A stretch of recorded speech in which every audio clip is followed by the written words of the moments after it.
I don't believe a word that any of you guys say anytime you quote anything from that book, because I might as well read it from the original manuscripts. So I'm not concerned with being the original if I'm actually cursed. These are ideas that have plagued our community, because brothers and sisters in our community, despite the fact that they had their tongue stripped out their mouth, okay, despite the fact that they were forced to be illiterate, and then when they learned how to read, they was told what exactly to read.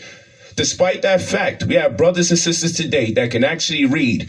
And the brothers and sisters today that are calling themselves Hebrews, which I don't call myself a Hebrew, but the brothers and sisters today that call themselves Hebrews, they are not disillusioned. They are reading things in that book that is intimating that they are the chosen people. They are reading things in that book that is giving them the impression that you guys or somebody else are a cursed people. And now we sit here with you guys giving us the heal the world story, and I love it. It sounds great and it's amazing. The only problem is that's not coming out of those books that you guys are reading. Now, if you want to create a new doctrine, I love your doctrine. It sounds dope. I hope there's more of you guys around. You guys are some of the flyest people that I know.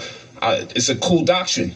But there's something going on in that book. And I know my brothers in the community are not tripping. They are reading things about people being cursed. They're reading things about them being God's chosen children. They're reading things about who they can have sex with and who they cannot have sex with. They're reading things about the illegitimate Jews, or the false or the fake Hebrews, or the ones that are not God's seed, and how to deal with them. They are not making these things up. My brothers, who I don't oftentimes agree with about certain things, but I'm not going to sit here and act like the brothers in the community that say they are Hebrews just made all this shit up, and you guys got the real perspective, because then what was they reading this whole time? And don't tell me that they are disillusioned. Don't tell me they're not reading about chosen people and cursed seeds. But now you come here and no one's cursed.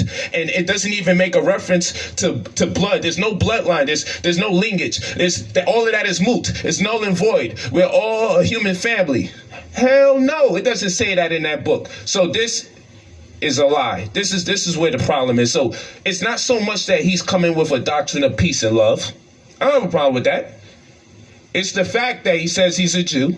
It's the fact that he says he makes subscriptions to the Torah. And since he's saying that, the things that he's saying is contradicting the things that are going on within that book. Maybe you don't get this part. This is the part that you got to get.